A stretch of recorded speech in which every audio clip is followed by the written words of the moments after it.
funeral is about to begin, sir.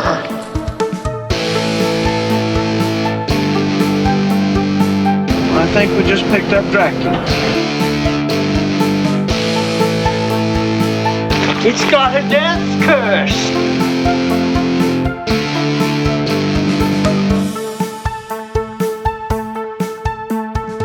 Are they slow moving, Chief? Yeah, they're dead. They're all messed up.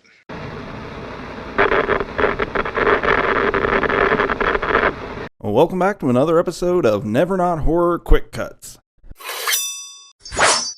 Quick Cuts is our off-week episode where instead of doing a deep dive movie review, we do something else. And here lately, we've been doing our Tales from the Crypt series review, and that's what we're bringing again today. So today is going to be Season 4, Part 1, the first 7 episodes 1 through 7 of Season 4. I am Steve Clark. I am Rich Hansel.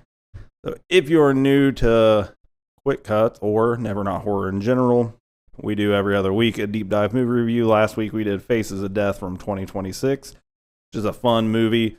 Not at all, well, not sort of, but it's not Faces of Death from 78. Okay. So it's a much more approachable movie than that. And then, so this is our 6th episode of our Tales from the Crypt review. Season 1 was 1 episode, then every season after that has been 2. So what we'll do, we will walk through briefly with spoilers the first 7 episodes of this season, and then we will rank those 7 episodes.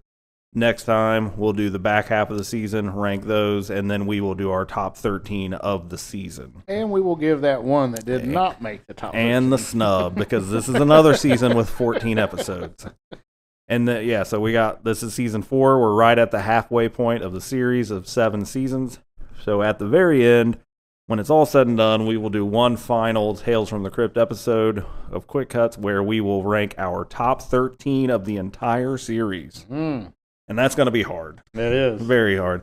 I've started making a short list of not potential, because I'm not gonna sort through all 70 plus episodes. I've got a little list of the top tier ones that I'll go through at the end, but that'll be our feature discussion today. But as we do on Quick Cuts, before we get to that, we like to talk a little bit about what we've been into horror related, whether it's books, movies, video games, what have you. If there's any news that's noteworthy to us, we'll talk about that. So I will kick us off. I don't have a whole lot this time. I was out of town for a long weekend in Nashville, which was a fun time, fun city if you've never been there. I'll throw it. It's unhorror related, but I love it. I love telling the story and showing the picture. But we were at a bar in Nashville and we met Randy Couture, UFC Hall of Famer. Yeah. He was there just randomly, I think with his wife or girlfriend for her birthday, and he wanted to sing a song, so he got up on stage and sang. And then when he came off stage, my wife grabbed him and asked if we could get a picture. So me and my wife got our picture with Randy Couture at a bar in Nashville. So that's fun awesome. stuff. Yeah. Not horror related. Although he has been in some movies. He's done a little bit of acting. Yeah, he has. Not horror movies, though. But anyway, so I was out of town for 4 days for that. And you know the deal. So sometimes they're better than others. So I don't have a ton to talk about this time, but I do have 1 movie and 2 books. I will start with the movie. So I watched, and I don't know if you've seen this yet or not. As far as I know, you haven't. But I watched Obsession. I have not, but I do have Peacock now. So okay, I can you watch can watch it. Yeah. Peacock exploded in theaters. People are just losing their minds for it, and it is now streaming on Peacock. So that's where I watch it because I don't get to the theater very often. I'm excited to see it. Yep, I watched it on Peacock, and it is really good. It's a pretty wild movie. I wasn't really. I knew the gist of it is that it's about a guy who. There's a little group of friends, and there's 2 guys and 2 girls, and this one guy, our main lead guy, he's in love with this one girl, but they're just friends. He's kind of friend zoned, and he wants more than anything to be with her, and he finds this little witch shop thing, this little thing called a one wish willow, where you snap it and make a wish, and it comes true. And it's just like a junk thing you'd get at a little flea market or something. But he does it, and it works. and it works. You know what? And it's similar to a couple Tales from the Crypt episodes where a love potion gets out of hand, and it's kind of like that, but so much harder than any Tales from the Crypt goes. Okay. I mean, it gets crazy. I'm excited. I heard that this young lady that's in this is amazing. She's incredible. Yeah, it is really, really good. Yeah. I'm excited to see it. It may be. I mean, it's a movie that down the road we'll probably do a deep dive on because it's that good. So yeah, awesome. Now it's not a spoiler. I'm not picking that for next week. Yeah, but we could eventually do that because it was really. I liked it a whole lot. Yeah, very well acted. The guy Curry Barker that wrote and directed it, he did a movie for like nothing that was on YouTube called Milk and Cereal, and it's really good. It's great too. Is it a horror? Yeah. Okay. Yeah, it's like a sort of like a serial, like a killer, like a murder thriller thing, but really well done. So I had seen that already, and now he's got this movie, and he's also the guy that is doing the new Texas Chainsaw Massacre. Okay. And you give him thumbs up. He's not done anything. He can handle that?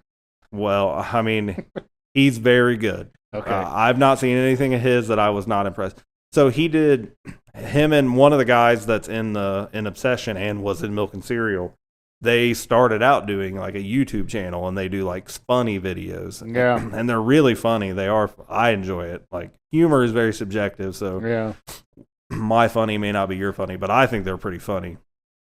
So that's how they started out, and then they did Milk and Cereal, and then Obsession just went through the roof, and just another case of YouTubers blowing up in film. And it's awesome. I love it. Yeah, I mean, Backrooms is the same way. Kane Parsons, I think is his name, the guy that made that. And so in a time where we've seen so many remakes and just kind of rehashed the same old thing, it's refreshing to getting see these guys. some new shit, like Faces of Death being such a smart, clever plot. Obsession, I haven't seen Backrooms yet, but you liked it. I liked it. Yeah, so I mean, it's a good time to be a horror fan right now. Like, there's some cool new shit coming out. Yeah, but yeah, Obsession was awesome. I mean, I went in because there's so much hype about it. Like, I was like, what could it be that makes it so good?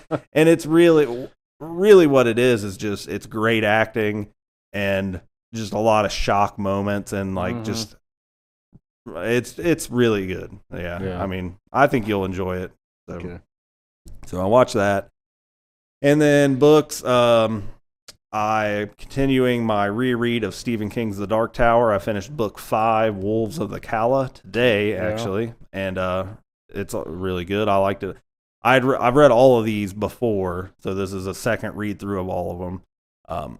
But good stuff. It's not the Dark Tower series is kind of a mix of everything, like Western fantasy, weird. There's not much horror in them at all, really. So I bring it up now because I read it, and it's Stephen King, which I mean, it's August now, so next month is Stephen King, September. So we're getting close. But so I finished that reread there. The other book I read, I have had this on my Kindle for months and months, and I'm really bad about buying books when they're on sale, and then I may never read it. I may never get to it because I buy them much faster than I can read them. But this book was kind of blowing up on social media a little bit, and this guy, he's written several books, but there's a series, it's called the I Found Horror series, and the draw is how cool that are just cool, funny, interesting the titles are. But this book that I read, it's by an author named Ben Farthing. The book is called I Found a Circus Tent in the Woods Behind My House. Really? That's the title? Yeah. And that's exactly what it's about. It's about a guy, he's with his young son, and they're out like playing in the woods behind their house, and they stumble upon this huge circus tent in the middle of the woods behind their house that shouldn't be there. And then they go inside, and it just gets weirder and weirder, and it's very short. It's only like 100 and something pages. Yeah. With the number of reviews and stuff it has, I'm guessing it probably does have an audio, but I don't know for sure. So I read it on my Kindle. But yeah, there's 4 or 5 of those books in that series, the I Found books. There's that one. There's one like I found Muppets living in the walls of my apartments, and just some random, like I found an abandoned hallway in a mall, or it's just random shit. Yeah. But they're specific, like the title is, this is what this book's about. But yeah, I found a circus tent in the woods behind my house. Ben Farthing. So yeah, it was well written. It was quick, interesting, and the ending stuck with me.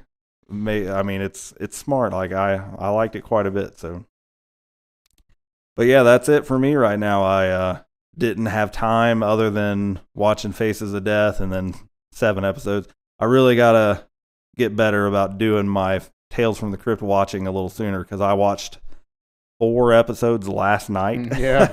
I was up till midnight watching the last one. So, what about you, Rich? What have you been into? I've watched 1 movie and I had 2 books. Perfect. Same. Yep. So my movie, now, I would not call this a horror movie, but it is on Shudder right now. It's a new movie not new movie, but it just got added to Shudder. It just got added to Shudder. But I found myself like just gleefully smiling watching this movie. Okay. It is so good. Never heard of it in my life. It's amazing. Like I'm pumping my fists in the air that I found this movie. That's how good this is. You've got to watch it. It is on Shudder. I wouldn't call it a horror, but it is called Terminal Island, 1973. So this was made the year I was born. I've never heard of this movie.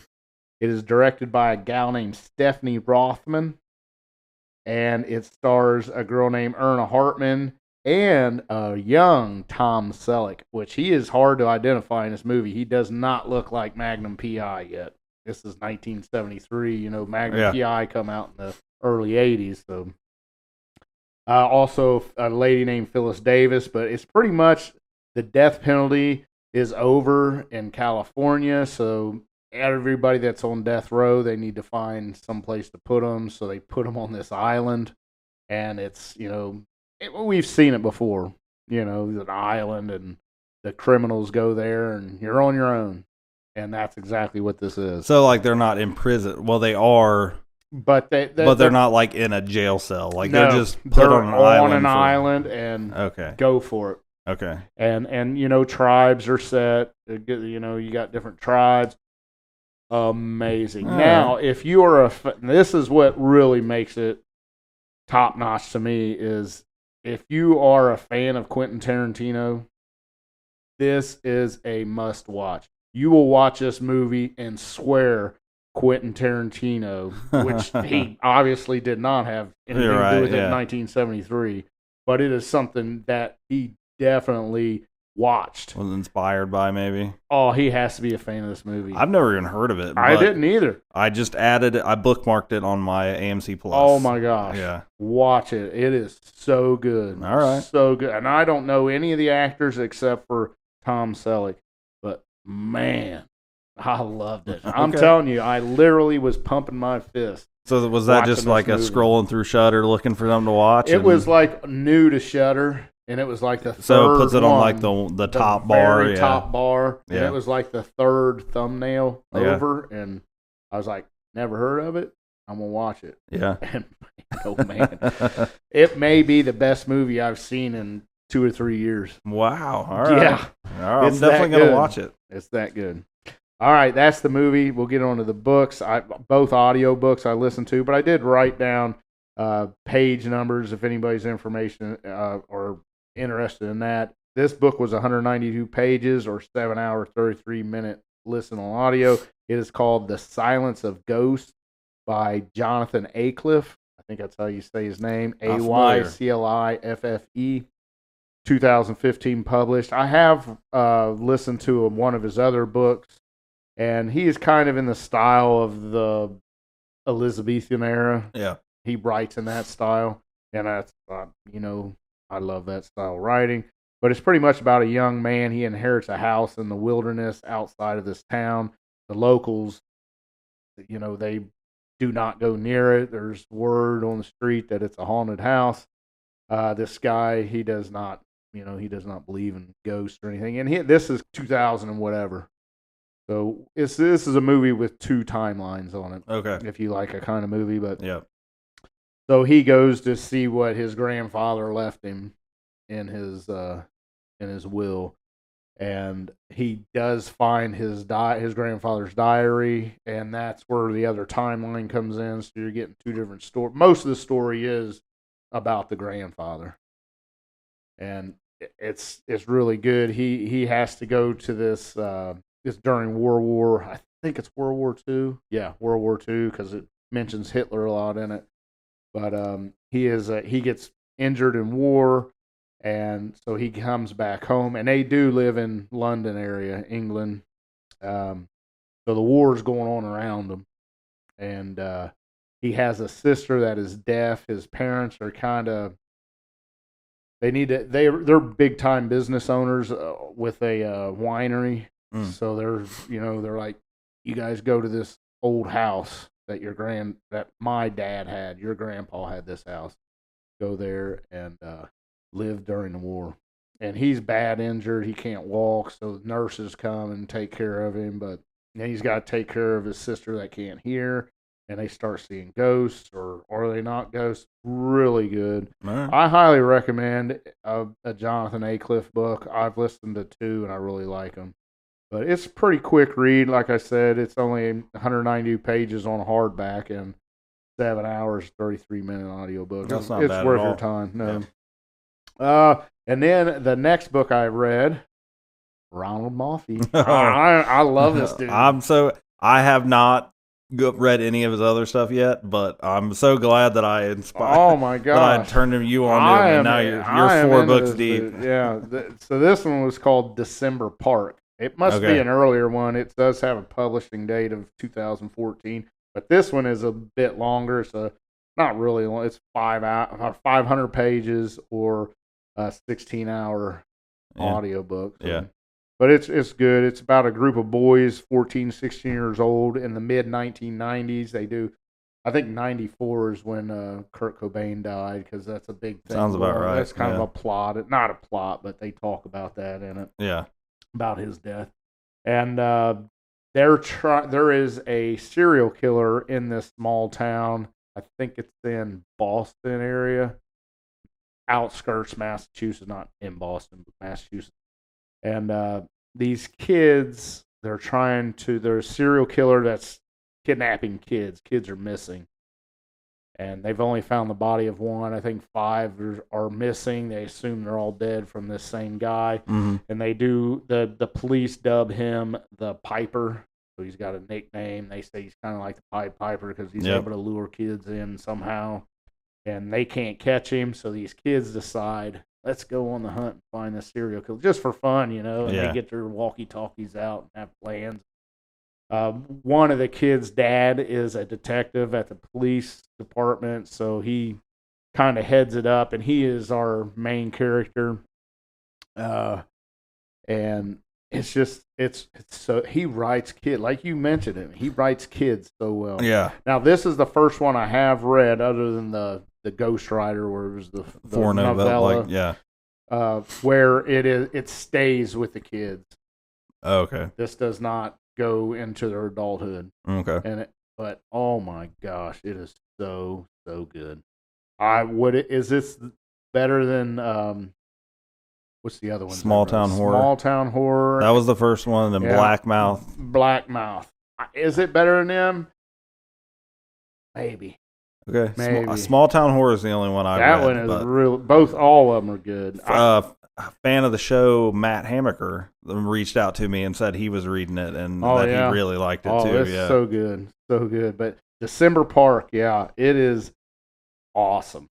The way these kids, and they're stumbling around and they're, the questions in their little, I think there's 5 kids and there's bully kids that they got to fight and trying to find out who this killer is. And they get put on, kids got to come in at curfew. They put a curfew on the town, so all the kids are upset about that, and they want to fix that. But it's so good, so good. So highly recommend December. And it does have, just like all your Ronald Malfi, there's a jaw drop ending. Yeah, You're like, what the fuck?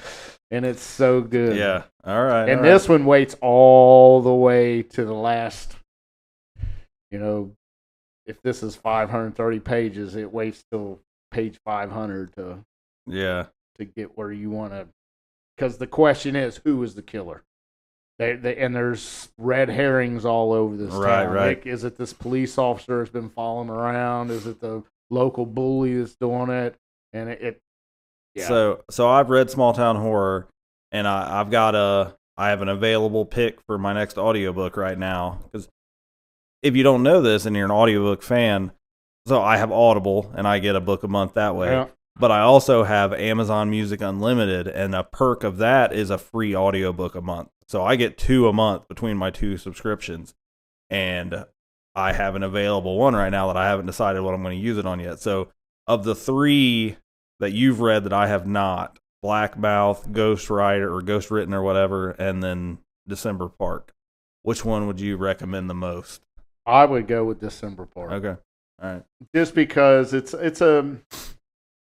stays with them kids, and I really enjoy the way he's writing kids. I mean, it's amazing. He just, I don't know if this guy, I don't know if he just can remember. And I did read that this is the closest to an autobiography that he's ever wrote.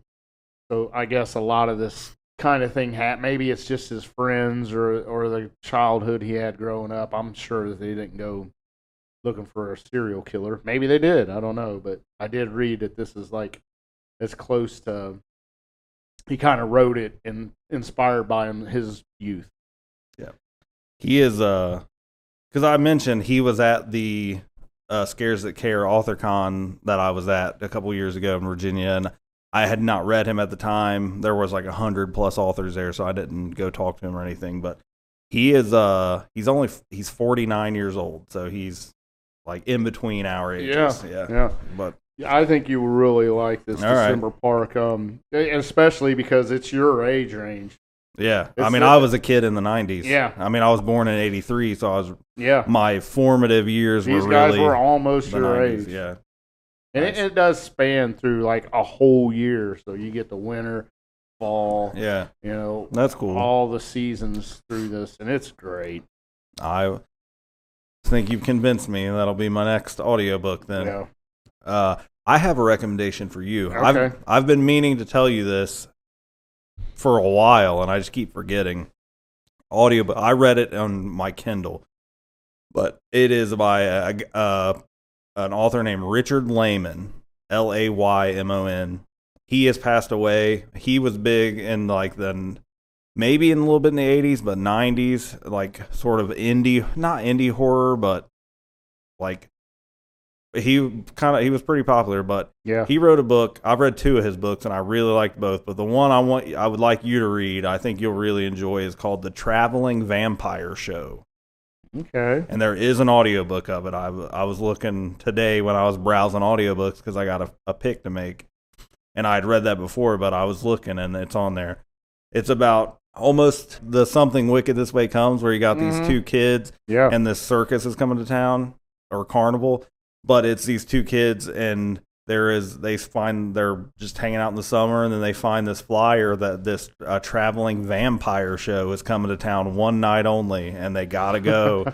And it's really good. Like, I read it was a few years ago, but I loved it. And then I read another of his books, and I loved it too. It's very schlocky, horny horror, like lots of boobs and butts and just horny little teenage boys, but it's a good time. I think you'll like it a lot. So whenever you get another credit or something to check out, The Traveling Vampire Show, Richard Layman, I'll be curious to see what you think of that. Okay. So. All right. Well, I think we are wrapped on what we've been into, so we'll get into our feature discussion. And again, we talked about it at the end last week, but Tales from the Crypt is now streaming on Tubi also for free, completely free with ads. So you don't have to spend any dollars. You just got to put up with ads. It's also available on Amazon now where you can rent it. the first season might still be free. It was for a little bit, but it was going away. So yeah, you can rent it. You can watch it without ads on Shudder or AMC Plus, or you can watch it on Tubi with ads. So lots of ways to do it. So if you haven't been listening to these episodes because you couldn't watch them, now you can, unless you don't have internet or a phone. So it's very attainable now. So we will go ahead and get into season 4. So as we've been doing, we're going to walk through each episode 1 through 7 of the first half of season 4. There will be spoilers, so if you haven't watched them yet and you don't want it spoiled, then you're gonna not want to listen to that just yet. We've been doing a thing every one of these episodes, just an overall overview. How do you feel about it so far? So, Rich, season 4, part 1. I remember, if I recall correctly, season 3. The first half, it was starting to lag a little bit for you, but the second half, you said it was really ramped up, and it was back. How are you feeling about half of season 1? It's hit and miss. There were some I really liked, and then there was others that I could care less for. But I would say it's a little less than second half of season 3. I agree 100%. Okay. I think there are a couple that I was pretty high on here. Yep. And then there was some that I was just bored. And it kind of made it. This was particularly a hard one to rank because there was a handful of them that were so middle of the road that it was just like, I don't know which one I like more. Yeah, you're right. They're very on the same tier to me. Almost random. Might as well just throw a dart at 3 or 4. There was one real standout that I really liked. Yeah, I had 2. I had 2 that I really liked. I had 2 or 3. Like, I mean, it's basically 3 that I liked. One of those I really liked. Mm-hmm. Then 4 that there wasn't any I really disliked. Yeah. But there were 4 that were just, that's fine. So, all right, we're in agreement there. And I can't. It's so fun to me when we do these because we've been all over the map. There's only been one time that we agreed on the top episode. That was season 2, part 2, I think. Yeah. I'm waiting for based on odds, there has to be a season when we're doing 7 at a time. There's got to be one where we have more than one match. Yeah. And I don't think we've had that at least yet. Get our worst and best. Yeah. I'd have to go fact check it, but I don't think there's been a single one of these where we had more than one exact match. Yeah, I think you're right. So that's crazy to me, but it goes to show you, you know. Yeah. So, all right. Well, we'll get into it. So, season 4, and again, if there's any episode numbering issues, they're at least all here. They may just not be in the same order that you saw it on your thing, but this is the order I watched them on AMC Plus. Episode 1 is called None But the Lonely Heart. This is directed by Tom Hanks. Yeah. And he also is in the episode. Stars Treat Williams, Frances Sternhagen, Henry Gibson, and Sugar Ray Leonard. Yeah. And Tom Hanks. So, obviously, we know all about Tom Hanks. Treat Williams, he looked really familiar, but I didn't know for sure much that he was in. Frances Sternhagen, she also looked very familiar, but one of the things that I looked her up and found, she was in Misery.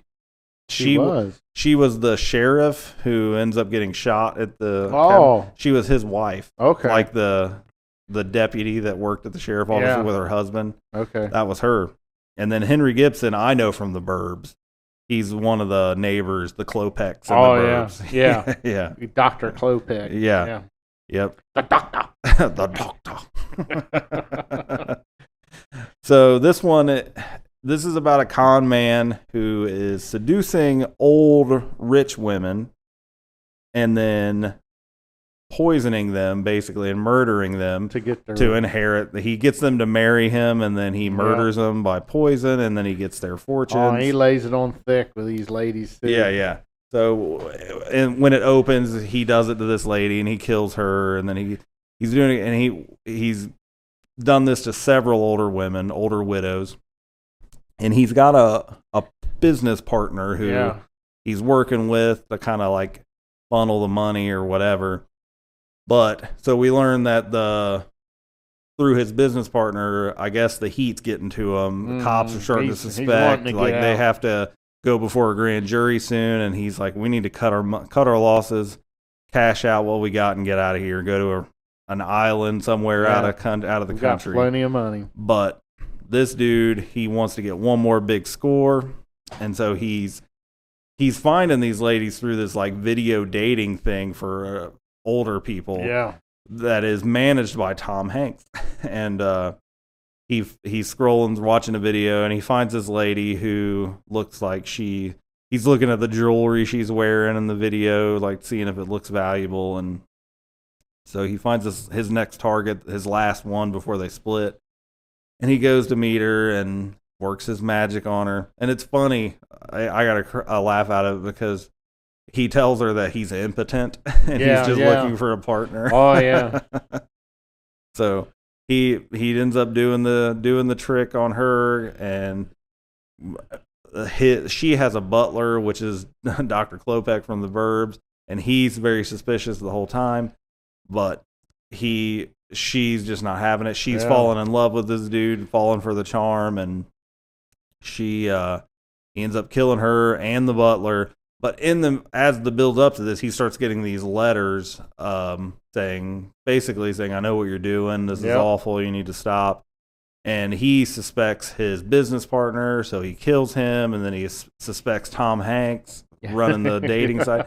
And he actually throws into a TV, throws his head through the glass, and electrocutes him. Which, where else are you going to see Tom Hanks get thrown through a TV and electrocuted than Tales from the Crypt? Right.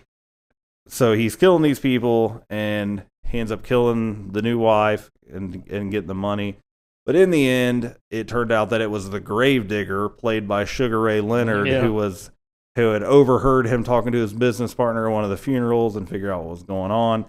And he tells him that his past wives are calling to him, and then in the end, his zombified undead wives come out of the grave and they attack him and they take him out. Yep. So that is None But the Lonely Heart.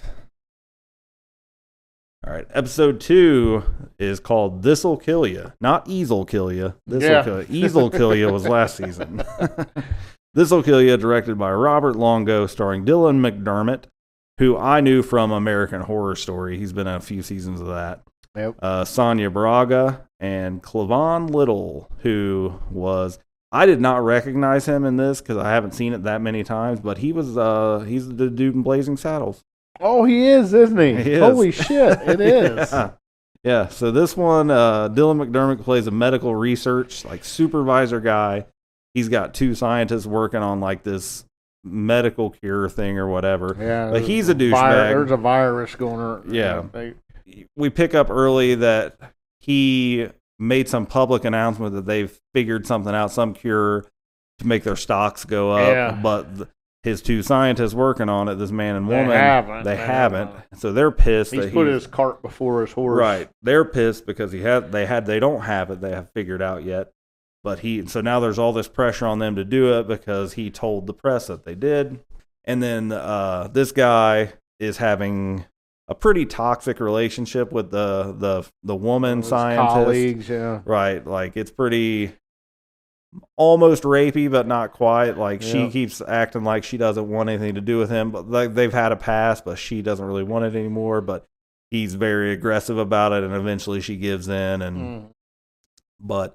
And we see where he has diabetes. So she has to get insulin shots, and she gives him the shots because he doesn't like to shoot himself with a needle. And they set it up early where he keeps the insulin in the refrigerator with all the other chemicals. With the virus. All the bottles look exactly the same, just labels. So we get to a point where she is giving him his shot, but she accidentally gave him the virus instead of his insulin because he keeps it there. So he's only got hours to live. He's going to start growing tumors all over his body, and he freaks out and just starts running around town. And he goes to this bar that they frequent and just expecting to die. And then the bartender tells him that the two scientists were in there earlier celebrating, so now he's confused. So he goes and I think he goes to her apartment where they had gone earlier to have sex, which there's a lot of sex in this season. There is. A lot more nudity and sex in this whole first half of the season. Anyway, he goes there. She's not there, but the phone is ringing and the answering machine picks it up, and it's the other scientist. And he says that he feels guilty about what they did, messing with his insulin, and he needs to talk to her. So he thinks now that they did it on purpose. Yeah. So he goes back to the lab where the dude is, and he kills him. He's trying to tell him, like, you don't understand, but he kills him anyway. And then he drags that dude's body to the police station and tells him which that was the opening of the episode too. Yeah, it opens with him dragging this body into the police station, saying, "I killed him, and this is why." But I'm dying. Right. So now we're back to that happening again, and he tells him the story about how he's dying, and this happens. And then the woman shows up at the police station, and she's like, "You're an idiot!" Like we. Pranked. Yeah, it was a prank. It was like the abracadabra episode where it was like fake medicine. Yeah. They just put something in his insulin to make him feel sick, and then they lied to him just to like teach him a lesson about treating them so bad. And he's not actually dying. Yeah. and the news that they were going to tell him was they did figure it out, and they'd found the cure, and everything was going to be cool. But now he's standing there with a dead body that he dragged in, and he's going to go to prison for murder. So that is This'll Kill You. Episode 3 is called On a Dead Man's Chest. Directed by William Friedkin. Yeah, The Exorcist. Directed The Exorcist. Starring Yul Vasquez, Paul Hipp, Tia Carrere, Sherry Rose. Tia Carrere, I know her from Wayne's World. I'd say that's what most people do. Heavy D. Yeah. And the main man. Yep. Greg Allman. Greg Allman. Yeah, I love Greg Allman. And there was also Rudy Sarzo, who played bass for Ozzy in Quiet Riot. Oh, really? He's uncredited as the bass player in the band in the episode. And the roadie guy is Steve Jones, who was a guitar player in the Sex Pistols. Really? Yeah. So a lot of cameos in this episode. This is about this rock band, and the front man is sort of a typical cliche rock front man, just out of control. Arrogant. And so they're this band, they're kind of blowing up, and he's the singer, but the guitar player is sort of the talent of the band. Yeah, he's the reason they're famous. Yeah. He plays guitar. They've been childhood friends or whatever, so they've come up together, but he kind of puts up with the singer's bullshit. But the guitar player has gotten married to Tia Carrere, and she's sick of the shit too, and she's kind of encouraging the guitar player to go on his own because he's got the talent and he doesn't have to deal with this anymore. So the singer's all frustrated about that. He's got some groupies that follow the band around, and he's banging, and one of them has this new tattoo she got all over side and around her boob of like a dragon. And she shows it to him, and he like leans down to look at it, and the tongue flicks out of the dragon at him. And she tells him like it's this crazy new tattoo artist, and that she can get him in there. So she takes him there, and he goes in, and it's Heavy D is the tattoo guy, and it's like some weird like tribal voodoo tattoo shit where he tells him like you don't pick your tattoo. You know, he's like your skin will tell me it will tell me what's under your skin. Yep. And the tattoo, it's not a tattoo gun. It's like a pick and a hammer, and he's just like over and lasts a long time. Yeah. And he tattoos this giant tattoo all over his chest, and it ends up being a dragon and a portrait of the guitar player's girlfriend. So he's super pissed off, which it makes sense because she is under his skin. And he's not going to pay him. No, yeah. He just storms out, and the tattoo artist, Heavy D's like, you'll pay me back later. Yep. And then he ends up going to like a plastic surgeon to get it removed, which doesn't work that way. Right. Yeah, but he's had like one session, and it's supposed to be completely gone, and he takes the wrap off, and everything is sort of gone except the face of the girlfriend. Yeah. The rest of the skin's all red and inflamed. And pretty much, tensions keep getting higher, and the guitar player threatens to leave, but the singer gets him to stay, and then they're doing another gig, and while they're like doing sound checks and warming up for that, the singer's not there because he's at the house that he shares with the guitar player and his wife, and he murders her at the house, and then he goes back to the club or wherever they're playing. Basically, like, his tattoo comes to life and it rips out of his chest because she's under his skin, and she's Alien-esque. right, yeah, pretty similar to Alien. And just murders him that way, like blows out his chest and kills him. So in the end, it all came back to get him. But yeah. So that is On a Dead Man's Chest. Episode 4 is called Seance, directed by Gary Fleeter, starring Kathy Moriarty, Ben Cross, and John Vernon, and Ellen Crawford. This one is about some con artists. They're scammers who don't really get along with each other. Sort of like they were a couple. Maybe they were at one time, but they've kind of fallen out. But they're doing. It opens with like a seance, and this lady's doing her spiel, and then this dude comes out, like this figure approaches in a cloak, and turns out it's just this guy, and this is all a con. They're practicing. Then she asked us, how did I get into this? And then we go into the backstory. And we go back to the how, and it's like 2 weeks prior. So they're running this con on this older rich guy. And basically he's pretending to be a lawyer. She's pretending to be this dude's long lost cousin. And they have an uncle who passed away rich and left money. And basically, it's almost like the Nigerian lottery thing. Like, you won $1 million. If you pay this $100,000 processing fee, you can have it. Kind of like that. Yeah. But the woman is putting the moves on this dude, even though they're supposed to be cousins, even though they don't know. So it's a little questionable there. Yeah. But he's falling for it, and so she plants a seed, and then he comes to see her, and they end up hooking up. But the other dude is in the closet in the room taking pictures of them getting together, and they're going to blackmail this guy and make him pay the money. So, well, at first he agrees like to do the deal with this cousin, and they're going to pay whatever so they can get the rest of the money and keep it out of probate or whatever, how it's going to work. But the guy blows it by singing the song that was playing on the radio when the night before, and so they have to pull out the pictures and like, we're going to show these to your wife if you don't pay up. And he's like, you're not going to show my wife anything. And he takes off. So they're panicking.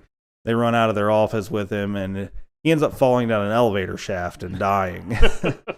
So his wife shows up, and turns out his wife is blind, which is why she wouldn't have been able to see the pictures. And so the wife knows about the money, and she's not sure what to do with it. So she says that she's going to contact her spiritual advisor so that her husband can tell her from beyond the grave what she should do with it. Yep. So the con artist is like, well, we're going to find out who the spiritual advisor is. So they go and like basically tie her up, and the woman learns her accent. Her voice. Yeah. So that they can trick this blind woman into thinking that she's the spiritual advisor. And so they do that. She shows up, and then when the guy comes out of the closet in the cloaked hood and stuff, supposed to be her husband, right? It turns out it is the ghost of her husband, and he kills. He has to kill him, I guess, or something. I didn't remember. Like I said, I watched 4 of these in a row last night late, so they're kind of running together. But I watched it. Oh, no, yeah. Like, he opens the box that the money is in. That's right. He tells him that you should give him the money, and he opens the box, and the other dude's head is inside the briefcase, and then he pulls the mask down, and he's all cut up and smashed from falling down the elevator shaft and kills the other woman. So that is Seance. All right, 3 more. The next one is called Beauty Rest, directed by Stephen Hopkins, starring Mimi Rogers, Kathy Ireland, Jennifer Rubin, Yeah, Kathy Ireland. I hadn't heard that name in forever. Yeah. This is definitely a 90s throwback. But so in this one, we have Mimi Rogers is a struggling model. Getting a little bit older. She's getting up. Yeah, I mean, for, I guess, 90s model. She's Yeah. probably in her 30s. Yeah. And everything, but still looks great. Mm-hmm. But she's not getting the jobs. She's doing audition for like a commercial for a cologne or a perfume. And the director tells her she's great and she's got the role, but then she gets back to her agent and he tells her she didn't get the role. And it turns out her roommate got it. Kathy Ireland. So her younger roommate who keeps getting all the stuff that she's going out for. And so she goes back to the apartment and she's flipping out on Kathy Ireland. And she tells her that she didn't even know she got the job. It was called Ball Buster. That was the perfume. And she's like, you mean I got that? And she didn't even know. And then she was like, what are you so happy about if you didn't know you got that? And she's like, well, I'm going to be in this beauty pageant. And this guy that I've been seeing told me that to give this letter to the guy running it and I would be the winner. Yeah. So it's like a fixed pageant. So our lead gets super pissed about this. So she decides, she has this stroke of inspiration to put sleeping pills in Kathy Ireland's drink. Like she goes to the bathroom like maybe she's going to kill herself or something. But then she sees this bottle of sleeping pills, so she overdoses her on sleeping pills so she can steal that letter and go to the beauty pageant. Yep. She's going to be the winner. Yeah, but she goes way too hard on the sleeping pills and she kills Kathy Ireland. Yep. So, but she still goes to the beauty pageant. She gives the guy running it the letter, and he's like, well, because it basically says, this girl's the one, make sure she's the winner, George. And so he's like, George gave you this? And she's like, yep. And he's like, all right, well, if that's what he wants. So there's another girl in the pageant who overhears this, and she's like, it's like, I know what you're doing. You're sleeping your way to the top. And our lead is very offended by this because she's been fighting that same fight. Like, she's trying to get by on just looks and talent, and she's not trying to cheat her way to the top and sleep around. So she's offended that this girl's accusing her of that, even though, well, she didn't do that, but she is cheating. Yeah. So they start their pageant thing, and then that girl tells the leader, the guy running it, something, and he comes and tells her the deal is off. You never had this letter, and he just rips it up and throws it away. So she goes and confronts that girl, and basically she tells her, she's like, I know what you did. You're going to sleep with him. And he's like, no, I told him I'd sue his ass off if he he let you win. But she ends up killing that girl, strangling her to death. Yep. So she does end up winning.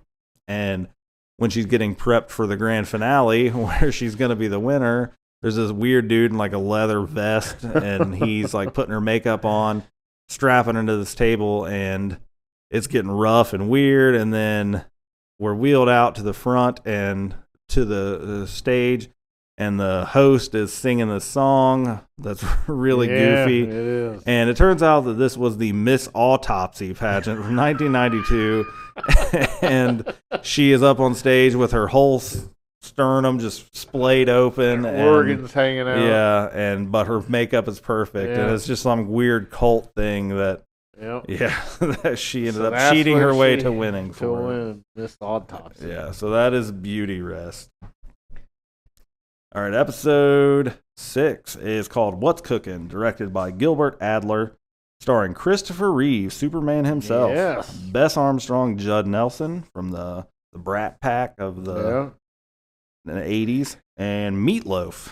Yeah, and Art LaFleur's in it. Oh, too. yeah, Art LaFleur. So this one is about Christopher Reeve and his wife are struggling diner owners. Yeah. They run a squid themed restaurant. The whole menu is just squid. And nobody's going. And nobody's buying it. And he's trying to come up with a new, like, he comes up with squid on a stick. It's like, this is going to be the thing.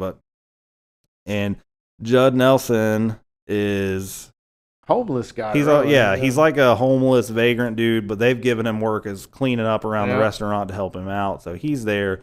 He's overhearing that things are getting bad. The landlord shows up, and the landlord is Meatloaf, the singer. And he tells him, he's like, you're 3 months behind on rent or whatever. You told me yesterday you were going to have me a check, and you didn't. Yep, and you're out of here. And like, tomorrow morning there's going to be an eviction notice on the door, and I'm changing the locks and all this. So Christopher Reeve goes home, tells his wife that losing the business. But Judd Nelson, the janitor's overhearing this, and he's kind of shifty dude. So he's there, but then you don't really see what's going on. So the next morning they go in, and there's a local cop. That's the guy you said, Art LaFleur. He shows up to get his morning coffee, and I think Judd Nelson tells him, says there's some steaks in the fridge I picked up. Steak and eggs. Steak and eggs. He's like, do it, because he wants something besides squid. Well, he didn't even want squid at all. But so he cooks up this steak, and the cop's like, this is delicious. Amazing. And business just starts booming. People are coming everywhere to get these steaks and eggs. The cop is telling him that, also tells Christopher Reeve that his landlord was found is missing, and that his car was found, and there was a struggle, but he's missing. Judd tells Christopher Reeve there's some more steaks in the freezer, so he goes back there and he finds his landlord Meatloaf hanging on a meat hook with chunks cut out of his ass. And so we quickly learn that these special seasoned steaks are human meat. So obviously, initially he's really against this, but Judd Nelson tells him, you're gonna lose this place. I can help you keep it. He looks out in the dining room and it's packed. Yeah, full people of are just flooding in. He's like, hell. Everybody keeps walking in. It's like, that smells great. Whatever that is, I'll have that. And so people are just loving it. And so business blows up, and they take off. And there's a scene where the wife wants to go, or she's gonna go get in the freezer to get some steaks, and then he's like, "No, I'll get it." And he can't let her see. She doesn't know at this point. Yeah. And he goes into the freezer, and the body is at that point is just a head with a rib cage hanging, because all the meat's gone. They're out of meat. And Judd Nelson tells him, I'll keep your supply, but you keep your mouth shut, and we got a nice partnership here. So there's even a point where Christopher Reeve finally takes a bite at he's cooking it, and he's like, holy shit, this is good. In the end, the cop tells him that they got a lead on the landlord, and that there was an oil on the knife that was used on the blood they found, and it was knives they don't sell anymore. And they'd mentioned that earlier, that he's got these old knives you can't get. So he suspects that the cop is going to uncover this, and is going to be able to track it back to him. So they're going to turn him in, but then Judd Nelson plots his plan to turn the wife. He tells the wife that Christopher Reeve is going to kill himself, so she comes down to the diner, and he's going to kill both of them and get away. But it turns out that they know what's going on, and they've turned on him. Yeah. So, and then the cop shows up, and he's like, "Officer, they're trying to kill me," and he's in on it too, and they just kill him, and he becomes the new steaks. They're obsessed with this steak so much that they all get human meat. Yeah. So that is what's cooking. All right, one more. The New Arrival, Episode 7, directed by Peter Medak, starring David Warner from The Omen, Zelda Rubinstein from Poltergeist. This house is clean. Yeah. And who else we got? Oh, Robert Patrick, Terminator 2, the bad Terminator. Yeah. Yep. So in this one, a radio host, like a child psychologist, does this radio show. He's kind of like a Howard Stern of psychologists, telling people that they're terrible parents and their kids are monsters, and it's almost a shock thing. But his ratings are down. Yeah, he's about to get canceled.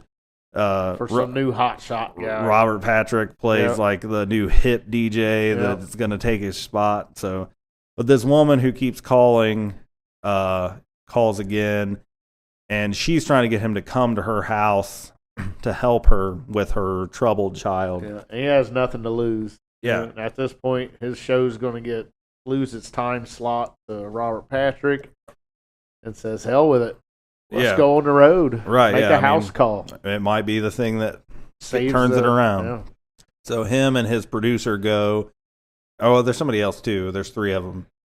Him and his assistant and the producer go, and they get there, and the mom is the psychic from Poltergeist. So she invites him in, and she turns out to be a nut job. Like, she's got a picture of, like, is it Douglas McCarthy? The old war general. Yeah. It says it's her husband, and she's waiting for him to come back from the war. And we hear upstairs like some screaming and thumping, and then so they're checking around. We see clips of like the kid running around, and they're wearing a mask. Yeah, really weird looking. Pretty strange. Basically, it's just like kind of a cat and mouse. They're creeping around. They find the girl's room. Like, there's a hallway, and there's just bubble gum stuck to the wall everywhere, because that's what the mom gives her as a treat to get her to behave, is gum. But they end up going in there, and the producer lady ends up getting killed, like thrown out a window or something, maybe. And it turns out the psychiatrist guy thinks that the mom is actually almost like a psycho thing. Like, the mom is pretending to be the daughter. It's kind of built the same. They're both really short and plump. Yeah. So it could totally be. And they tease that, and then in the end, you see him standing side by side, and then the daughter takes the mask off, and she's like a corpse, basically. And, they kill. I feel like I shortchanged that one, but I watched it late, and I kind of don't remember all the beats of it at the end there. But it's Tales from the Crypt. At the end, they get killed. Yep. So that is The New Arrival. So those are the 7 episodes that opened up season 1. So we will go ahead and do our ranking of those 7. Rich, kick us off. Of these 7 episodes, what is coming in at the bottom for you? Number 7. All right, number 7 is going to be the Peter Medak, The New Arrival, the last one you talked about with the gal from Poltergeist on it. The child psychiatrist lured to a woman's house, having a hard time with her daughter, who ends up being a ghost in the end. Yep. I didn't really care for this one at all. I was done with it when it started. I didn't enjoy it one bit, really. It was maybe one of the worst episodes, I think, in my opinion. Okay. Tales from the Crypt. All right. What about you, number 7? My number 7 is going to be Stephen Hopkins directed Beauty Rest. So this is the beauty pageant that ends up being Miss Autopsy 92. It wasn't bad, but the payoff was kind of dumb. Like, Miss Autopsy. Like, this who does that? I don't know. I just thought it was kind of goofy. Like, it gave me a chuckle, but Kathy Ireland, and that was pretty cool. But that was the best part of that. So Ireland. ultimately, I was pretty unimpressed with it. But Beauty Rest is my number 7. My number 6 is Beauty Rest. Okay. Yeah, all right. Like you, another one. Both of these 6 and 7, I didn't like them at all. Kathy Ireland was the best part of the show, and not because she was a good actor, because she's hot and a nostalgically beautiful woman from my childhood. Right. Yep. That was all it had going for it. So. All right. My number 6 is This'll Kill Ya, episode 2. This was the medical research supervisor that was pranked by his subordinates, and he ended up killing one of them and getting it was fine. This was another one of those deals where we've seen this before already. We've seen it with Abracadaver. We saw a little bit with the husband who killed his wife, turned out she was pregnant. Like, just that same kind of vibe. Like, we've seen this one done better.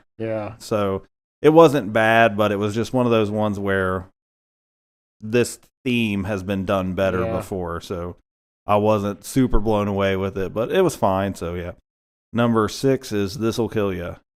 All right, number 5 for me is going to be Gary Fleeter directed Seance. This is the one, a pair of kind artists try to trick a widow into giving him her recently deceased husband's fortune, and they pose as the medium, but really bring him back the husband, and he gets retribution upon him. It was, this one I kind of liked. It wasn't as bad as The New Arrival or Beauty Rest. Still, I think the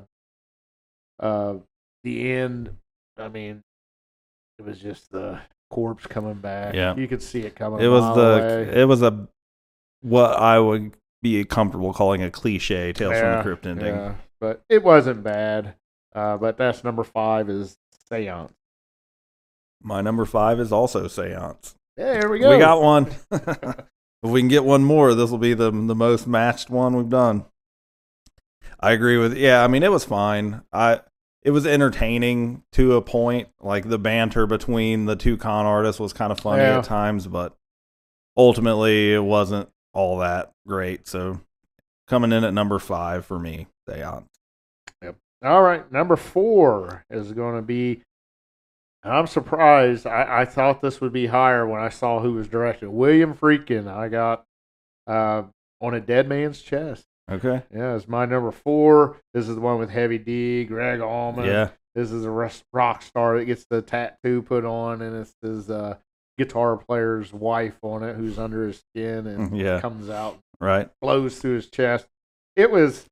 I thought the acting was pretty good. I love seeing all these cameos, Heavy D and Greg Allman especially. I'm a big Greg Allman I forgot to fan. mention it when we did it. This one has dong in it too. Yeah. Like, it's the first time they've shown male nudity in this other than butt. Yeah. But there's a scene where, and it grazes the top of the camera, like the camera is right underneath it, and you see dong scroll across the top of the camera.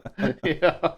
So, yeah, first Tales from the Crypt dong. Yeah, so On a Dead Man's Chest, it was okay, but not my favorite Tales from the Crypt by far. Sure. We're getting on to where we're getting some good ones, in my opinion. Yep. But, Number 4, On a Dead Man's Chest. All right, my number 4 is The New Arrival. It was your number 7. Yep. The radio psychologist going to the house.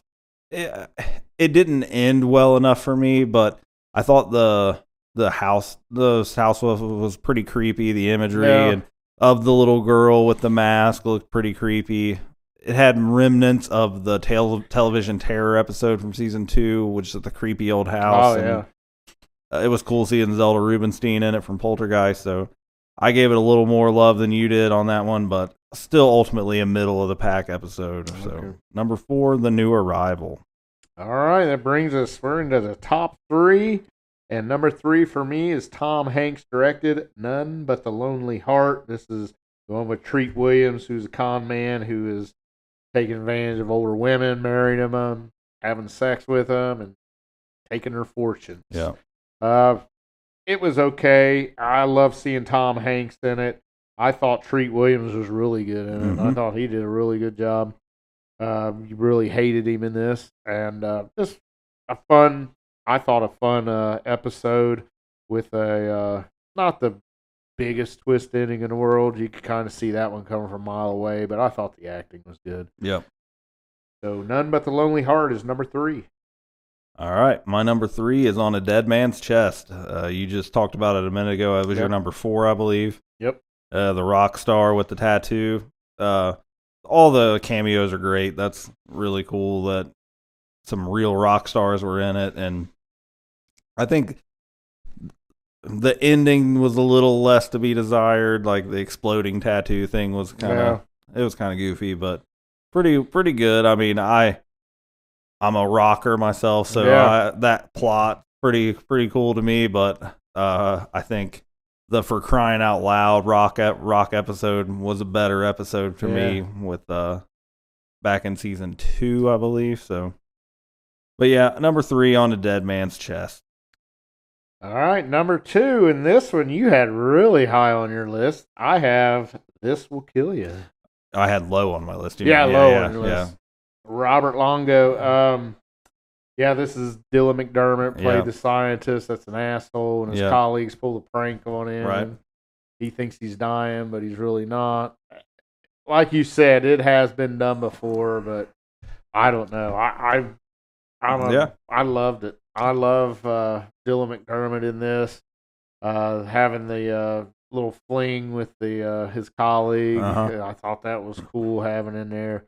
And then we see it all the time on these Tales from the Crypt where the end of the episode is actually the beginning, and it starts that way, and I like that. I do too. Those were fun. But, This Will Kill You is number 2.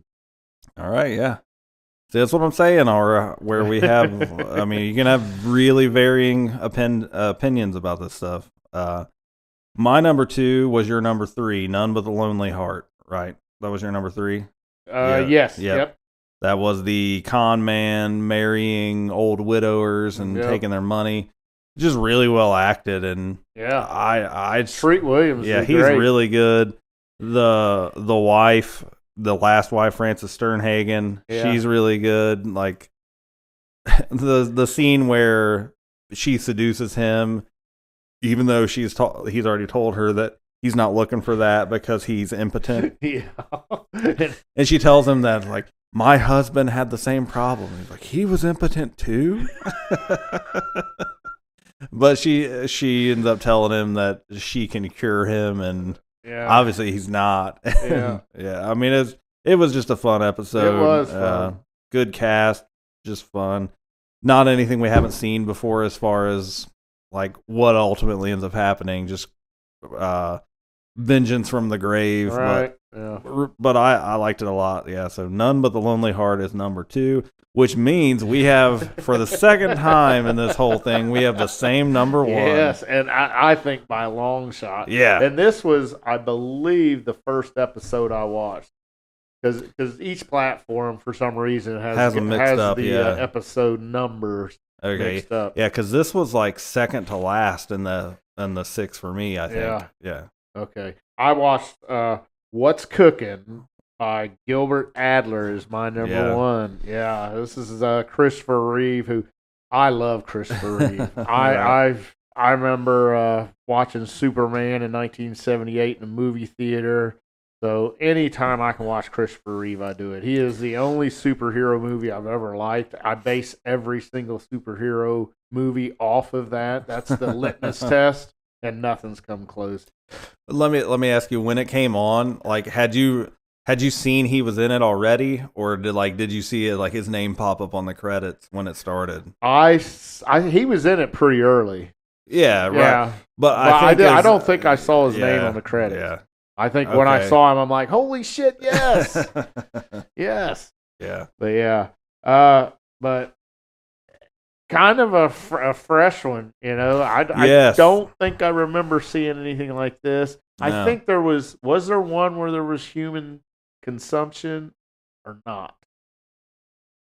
Not humans eating humans, okay. I don't think. Okay, maybe not. Maybe I'm thinking of a movie or something that we talked about. But yeah, this is struggling restaurant owners, and the homeless guy comes on and kills his landlord that's getting ready to pull his branches. Right, evict him. Yeah, and just so good. So Meatloaf being that guy was great. Yeah. So you're eating meatloaf. Yeah, and such a great the cast. effects were good because you got to show full body, like hanging on. Yeah, and when Meatloaf is hanging on the meat hook in the freezer, and his ass, there's steaks chopped out of his ass. Like it's awesome. Yeah, but I loved it. And then in the end, I didn't see that coming. Where the cop was in on it too. Right. He was like, "Hell with it. This is great. We can't lose this shit." Right. Like, I love these steaks. So yeah, that's definitely by far for me number 1 was for sure. What's Cooking. Me too. Number 1, What's Cooking. Far and away, like, this one was a blast. When you get, these are the episodes that pull you through when it's starting when they're running together and they're all kind of middle of the road and you're getting bored, and then you get something like What's Cooking. It's like, man, this is why I watch this show. Like, these are great. Yeah, this is definitely one that is I can confidently say will be on my top 13. Easily, maybe like it'll be on the my top half of the top 13, maybe. Like that's where I'm at. I loved it. I mean, it was just so well acted. Like what you said with it being fresh. Yeah. That at this point, we're 4.5 seasons in. We've watched, I don't know, 30 plus 40 episodes. Yeah.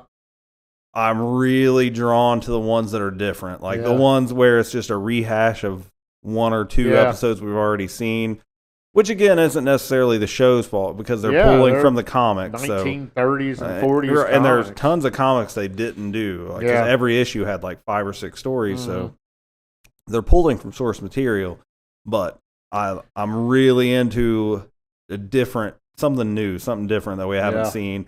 And then I'm always a sucker for a good cast. Yeah. Like, that's why the Reluctant Vampire episode that I liked a lot more than you did, fully because of the cast. I just really, really liked the people in that episode that just kept me engaged. But yeah, What's Cooking is definitely the high point of the first half of season 4. Yeah, I was stoked by it. So that means that this is the first one where we had more than one matches in our rankings. Really, the only one that was way off was the This'll Kill Ya episode that you had at number 2 and I had number 6. But I think everything else we were only 1 or 2 off on. So this may be the most aligned we've been on any season so far. I think so. All right. Well, that will cover the first half of season 4 of Tales from the Crypt. So let me take a gander here at the calendar. So next week will be a deep dive review. Then the following week will be quick cuts. That'll be the last episode of August. So we will do season 4 part 2, finish up our review of season 2.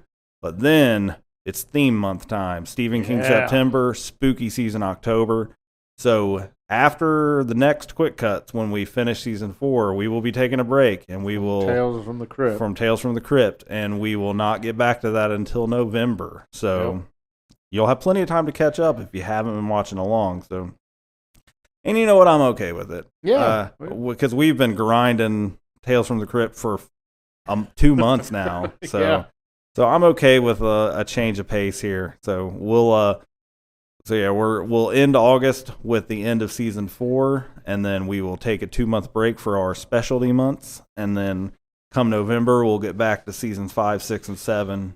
November, December, January probably. To finish that all up. But so next week will be a deep dive movie review, and it is my pick. And as this episode is releasing, maybe not quite when you're listening, but it's coming up on mid-August, and it's still hot, but there's teases of fall. Oh, yeah. I see some leaves turning. The leaves are starting to drop off the trees. It's coming. It's like, fall, is that you? I can feel it. So thinking of movies that give me a fall vibe. Not Halloween yet, because we have a whole month for that. But movies that give me a fall vibe, and movies that I've been thinking about wanting to do, and the one that comes to mind, and I think I'm going to roll with, always gives me a fall, end of summer vibe, kind of. But maybe that's just me. I don't know. But next week, we are going to deep dive review one of my favorite haunted house movies.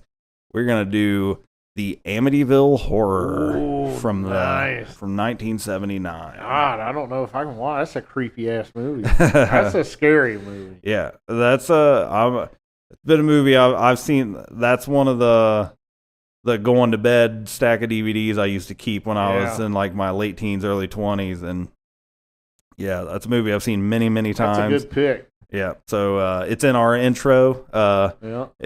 Maybe one of the more obscure ones in our intro, but when you fire up an episode of Never Not Horror and you got the little synth play, and then you hear that, damn, it's cold in here, that is from the Amityville Horror. So, George Lutz for you. Yeah. So that's going to be my pick. That's what we're going to do our next deep dive review on. And then it'll be another Tales from the Crypt. We'll wrap up season 4. So if you enjoyed the show, please like, rate, review, do what you do. Tell your friends about Never Not Horror. Support us outside the show. Go to youtube.com/Rich Hansel. You can find his channel, steveclarkbooks.com, and you can find my stuff there. Merch at nevernothorror.dashery.com. Pick up some swag. Help us get out there, man. Spread the word. If you have a horror fan in your life, tell them about Never Not Horror. Yeah. It's a good time. I like it. So, do the thing, spread the word, tell your friends, and come back next week where whatever it is, it's never not horror. Oh, yeah.